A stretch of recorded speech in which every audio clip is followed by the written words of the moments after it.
E aí galera, tudo bem com vocês? Gostaria de falar galera do YouTube, né? Mas o YouTube tá foda, tá? Você põe aí Terceira Guerra Mundial, Nova Ordem Mundial, Illuminati, essas coisas eles estão cortando, né? Tá ficando brincadeira o negócio, viu? Tá ficando brincadeira, eu não tô entendendo direito o que esses caras querem. Acho que a galera tem que bolar aí um código secreto para poder falar sobre determinado assunto. Mesmo assim, eles estão buscando, né? Assuntos que não tem nada a ver com o título, eles também estão cortando. Sem contar que se você põe aí Nova Ordem Mundial, Trump, Illuminati, Rockefeller, Nova Ordem Mundial, essas coisas, esquece você querer ganhar dinheirinho com o seu vídeo, porque eles não vão dar, né? Eles não vão autorizar não, beleza? Mas é o seguinte, vamos lá, Márcio do canal Shaolin Japão, falando mais uma vez com vocês aqui diretamente de Tóquio. Hoje é dia 15. Pois é, dia 15. Aqui eu tenho uma notícia. Pequim, após uma semana de trocas de ameaça com os Estados Unidos e Coreia do Norte, os ministros de Relações Exteriores da China, Wang Yi, admitiu na sexta-feira, dia 14, que uma guerra pode começar a qualquer momento na região. Existe a sensação de que o conflito pode começar a qualquer momento. Acho que todas as partes envolvidas devem manter alta vigilância sobre essa situação, disse o ministro. Pois é, o Japão está em alerta total e mais. Parece que a loucura do gordinho lá pegou aqui pro lado.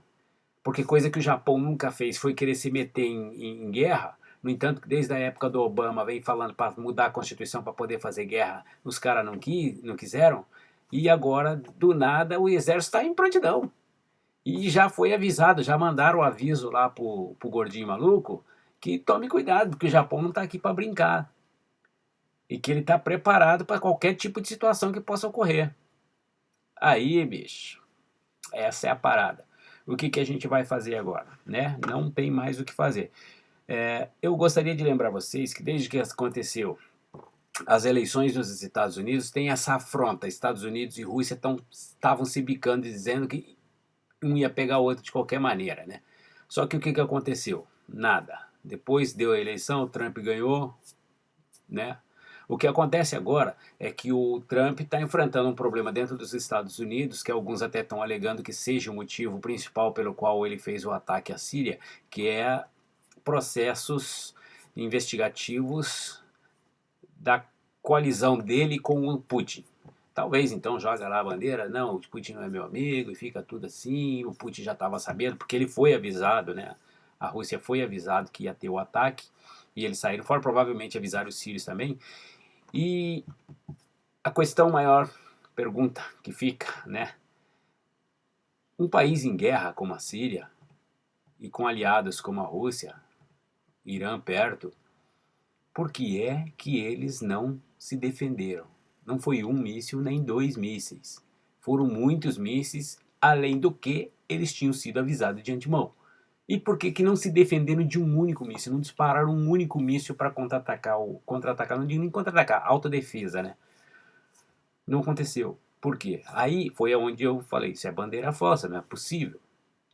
Mas aí virou a coisa aqui pro lado da Ásia. Bom, a China está com uma base na Austrália. É onde eu não percebi, né? Eu comentei com vocês em outro vídeo a respeito das profecias de uma senhora da Noruega, né? Uma senhora de 91 anos em 1969, se não me falha a memória agora, que previu que Japão, Estados Unidos e Austrália sofreriam com o ar contaminado por explosões radioativas nucleares, né? E eu me perguntava, mas por que a Austrália? Né? Recentemente eu vinha saber que na Austrália a China está com uma base ali numa ilha, perto da Austrália. E vamos lembrar que as frotas americanas estavam indo para o lado da Austrália quando resolveram vir para o lado da Península Coreana. Aí entra outra coisa. Quando o presidente chinês esteve nos Estados Unidos, foi mais ou menos simultâneo um ataque americano à Síria. Por quê? Mas provavelmente ele esperou fechar o acordo com a China para poder fazer isso, né? E a China parece que está apoiando os Estados Unidos, ela não está favorecendo a Coreia do Norte. A Rússia é que está fazendo aquela, não sei se é o papel da está noiva traída, ou se está simplesmente fazendo a configuração que foi programada, né? Está atuando da forma que foi programado, fazer aquele alarde todo, né? Para desviar a atenção de todo mundo. Porém, tem uma pecinha aí que ela tá jogando fora do jogo, ela tá fora do tabuleiro, ela tá balançando muito essa mesa, esse tabuleiro tá querendo explodir e ir pro espaço. Por quê? O gordinho maluco lá, o que que ele tá fazendo? Ele tá ameaçando e ameaçando duro. Ele está ameaçando duro. Eu não sei se vocês viram que ele acabou de inaugurar uma avenida de arranha-céus. Essa avenida foi construída em apenas um ano. Onde se constrói arranha-céus daquele jeito em um ano? Gente, aquilo... Tá, vai lá meus grilinhos falando para vocês. Aquilo, na minha opinião, são simplesmente marquetes levantadas, são ocas por dentro, onde deve ter vários mísseis ali, ou bases preparadas para disparar foguetes, ou coisas parecidas, tá? É só meu grilinho falando aqui, não estou falando para você que é, tá? Só meu grilinho falando para você. E eu tenho visto que o Japão entrou na briga de vez. E ele está ameaçando o coreano da mesma forma que o coreano está ameaçando os japoneses, os chineses e quem quiser entrar na briga. Os chineses mandaram recentemente para a fronteira 1.000 soldados. Isso significa o quê? Para defender a Coreia do Norte? Parece que não. Eu tenho a impressão que isso é para evitar que quando comece a chover bomba na Coreia do Norte, os norte-coreanos não fujam para a China, não entrem na China. Provavelmente eles não vão querer refugiados na China. Então o que acontece? Neste momento, a pecinha fora do jogo que não está colaborando, ou que seja, o que tinha sido programado começou a dar errado, é porque o norte-coreano não quer obedecer a mais ninguém, ele quer fazer a coisa, tomar a rédea ele mesmo e fazer a coisa acontecer pela mão dele. Ou seja, ele tá na merda, ele vai sentar em cima e quer que se foda o resto do mundo, entenderam? Por que eu não vou usar palavras polidas aqui para falar para vocês? Porque nem todo mundo que assiste tem o mesmo nível intelectual. Então eu quero que tanto o inteligente como o menos inteligente, o menos favorecido, possam entender o que está acontecendo aqui. Ou pelo menos ter uma noção, né? Seguindo aqui, o que aconteceria hoje se realmente acontecesse essa guerra? Essa guerra iria favorecer a quem? Ou quem seriam os mais prejudicados com essa guerra toda? A China, provavelmente, com a quantidade de pessoas e Chinatowns que tem em todas as partes do mundo, ia ter uma pressão muito forte dos países que provavelmente fossem contra a Coreia, a China, dentro dos países onde existe a Chinatown. Por exemplo, aqui no Japão existe Chinatown para todo lado. E são muitos chineses que tem aqui. Então não convém a China, além dos acordos que ela tem de negócios, várias empresas japonesas que estão trabalhando na China, estão desenvolvendo, estão dando lucro para a China, então não compensa, gente, não compensa. Para a China não compensa se voltar contra o Japão. A Rússia, ela está fazendo aquela encenação de que as armas químicas não existem e que realmente foi bandeira falsa e que aquilo provavelmente foi causado pelos próprios Estados Unidos, mas como eu falei no outro vídeo, existe a possibilidade de que tenha sido o Irã, existe a possibilidade de que tenha sido até os próprios terroristas que tenham feito isso, e também, como não, que o próprio Bashar al-Assad tenha feito isso, porque ele já fez no princípio da guerra em 2010, por volta de 2010, né? Que era na época do Obama, né? Que o Obama falou que ia pegar, que ia capar e também ficou só na conversa. Agora, quem lucraria se essa guerra começasse hoje na Ásia? Eu gostaria de lembrar para vocês que o Apocalipse fala dos 4 cavaleiros. Um desses cavaleiros, que cor era? E o que significava esse cavaleiro? O cavaleiro amarelo, que significava a morte, não é? Tá lá. Outro dia eu falei outras coisas da Bíblia aí, porque no tempo que eu fazia teologia, já vão aí quase seus 35 anos atrás, a Bíblia teve muitas mudanças. Muita gente não percebe, mas teve muitas mudanças que eu tenho notado que muitas palavras foram modificadas para tirar essa impressão, não sei do que, mas tiraram muita coisa da Bíblia. Então, eu não sei por qual motivo, eu estou falando aqui a Bíblia que eu estudei na minha época de teologia. Então, o cavaleiro amarelo, o cavaleiro da morte, né? O cavaleiro da guerra. E japonês, chinês, coreano são todos amarelos.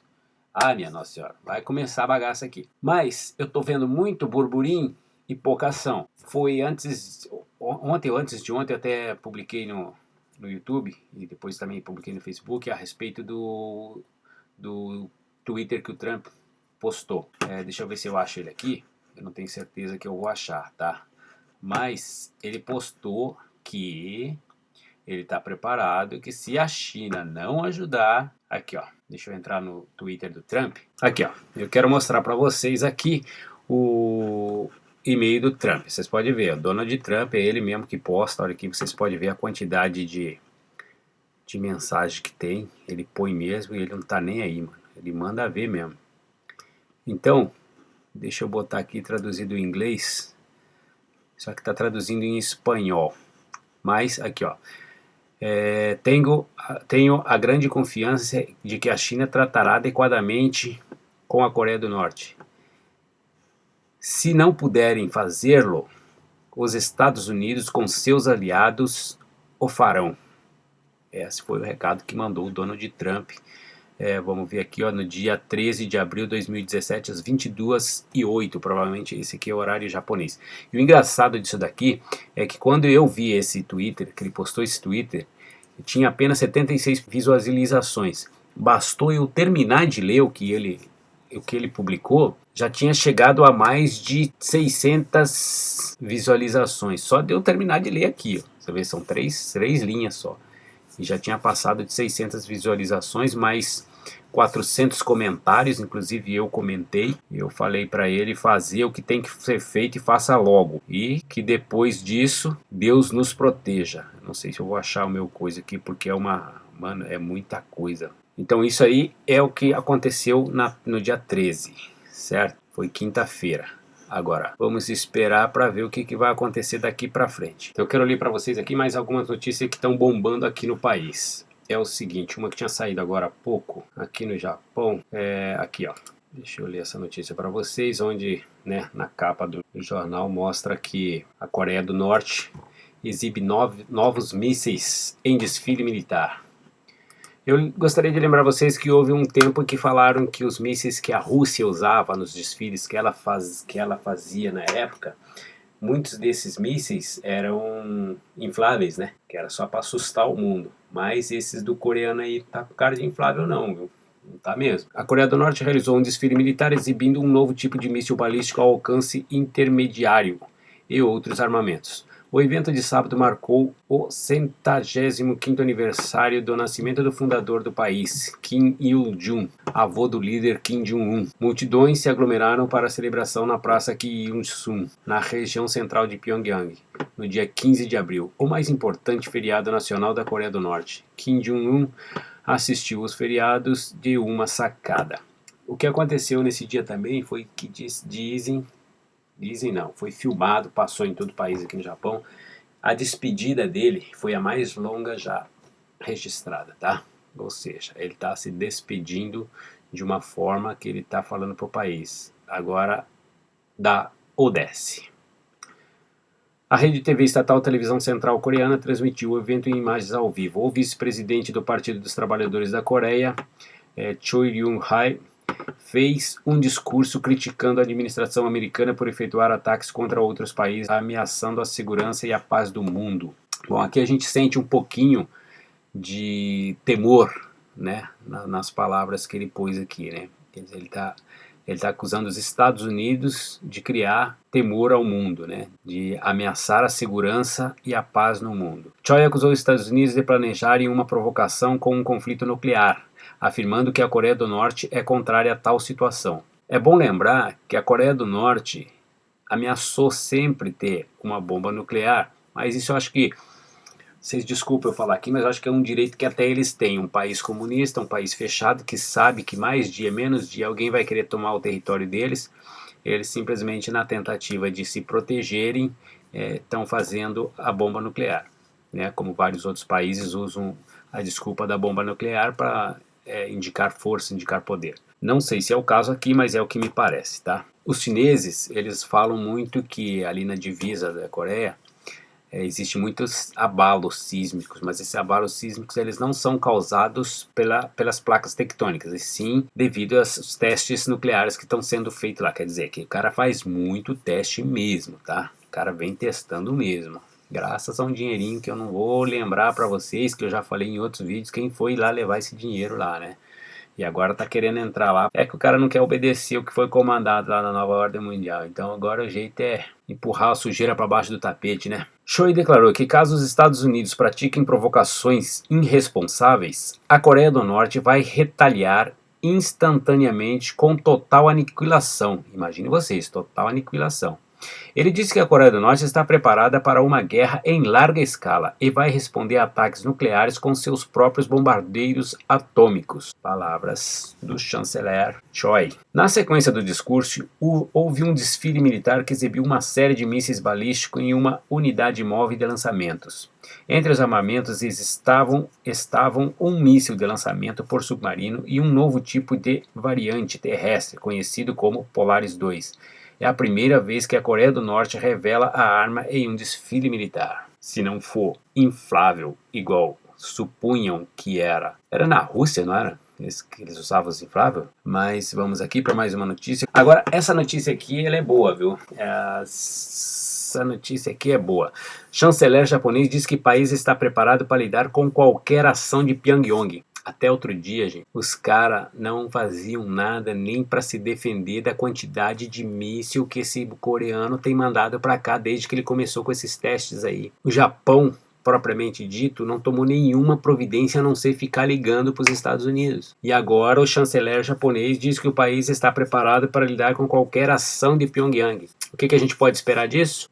Olha o apocalipse chegando. O ministro dos Negócios Estrangeiros do Japão, Fumio Kishida, diz que o governo está preparado para lidar com qualquer tipo de emergência na Península Coreana. Ele fez esse comentário a repórteres no sábado, na data em que a Coreia do Norte comemora o aniversário de 105 anos do seu falecido fundador, Kim Il-sung. O chanceler japonês afirmou que Pyongyang chegou a um nível de ameaças e que há uma possibilidade de que a Coreia do Norte tome algum tipo de ação em abril, quando o país comemora várias datas importantes. Kishida citou que o Japão está trabalhando com uma associação de cidadãos japoneses que residem na Coreia do Sul para mantê-los atualizados e garantir seu retorno seguro em caso de emergência. Cerca de 60 mil japoneses se encontram na Coreia do Sul neste momento. Pois é, agora é esperar. Eu queria dizer para vocês que a China contratou e diz que vai pagar muito bem aos cidadãos civis que denunciarem espiões dentro do território chinês. Vocês sabem o que isso significa? Isso significa que qualquer cidadão chinês que estiver passando fome, olhar para a cara de um estrangeiro e dizer esse cara aqui é espião, esse cara vai ser torturado, retorturado, tritorturado e vai ser espancado até ele confessar que é um espião. O passar fome vai ganhar o pãozinho dele e a discriminação em massa vai começar. Esse é o caminho que eles estão abrindo com essa ideia aí maluca que eles estão fazendo. Essas notícias que eu acabei de passar a vocês, a fonte é NHK, tá? NHK, como se fala aqui no Japão. Agora eu vou passar algumas notícias para vocês de alguns jornais locais internacionais. Isso aqui talvez vocês já devem até estar sabendo. Senador russo. A ameaça de ataque preventivo contra Estados Unidos não parece blefe. O governo da Coreia do Norte não parece estar blefando quando ameaça os Estados Unidos com um ataque preventivo em caso de haver provocações por parte deles, acredita o senador russo Alexei Pushkov. Não parece que as ameaças de resposta da Coreia do Norte sejam blefe. Significa que a própria Rússia, a própria China estão com os olhos totalmente voltados agora para essa região, né? Mesmo sem definirem 100% o que é e como é que eles vão tomar partido na situação. Bom, gente, por enquanto não tem mais notícias assim escandalosas, nem muito extravagantes e nem muito que assustem muito. O que acontece aqui hoje é que estamos esperando a merda. Qualquer japonês hoje, ele já está esperando. Eu tive conversando com alguns japoneses a respeito do que eles achavam, qual era o sentimento deles em relação ao que está acontecendo hoje, a preocupação deles, né, de terem que passar provavelmente por uma outra guerra onde provavelmente vão usar novamente bombas nucleares. O que me foi dito é o seguinte: nós não gostaríamos que isso acontecesse, porém se tiver que acontecer, vai acontecer. Não tem o que fazer. Como eu já venho citando em outros vídeos, nós moramos numa região onde existem 3 bases americanas bem perto. Então essa é uma preocupação que eles têm, mas também não demonstram assim aquele medo, pânico, pavor, nada. Eles apoiam o governo, se o governo quiser atacar, eles parece que estão apoiando e sentem, né, uma tristeza grande, mas infelizmente não há o que se fazer caso realmente aconteça. Mas eu ainda acho que é muito burburinho, muita fumaça para pouco fogo, tá? Vamos lembrar, dizem que aonde há fumaça há fogo, mas lembramos que quando essa fumaça ela é causada por gelo seco, não existe fogo, falou? E vamos esperar que seja isso que esteja acontecendo no momento. Eu em breve estarei com novas notícias para vocês, esperando que sejam boas e tocando a bola para frente, sem medo, sem pavor, simplesmente com a consciência de que nós estamos vivendo numa época em que já estamos nos preparando para o final de tudo. Jesus Cristo tem que voltar, mas antes disso o anticristo tem que vir. E esse caminho já está sendo aberto. Não sei se pela nova ordem mundial, não sei se pelo Trump ou pelo Putin ou para eles, porém a carruagem está andando nessa direção. O que eu posso ver nesses olhos? Simplesmente o apelo desesperado de alguém que roga pela paz em todo o mundo. Chega de sofrimento, chega de ignorância, chega de guerras em busca da paz. Conceda-nos um pouquinho de paz, Senhor. É o que lhe pedimos.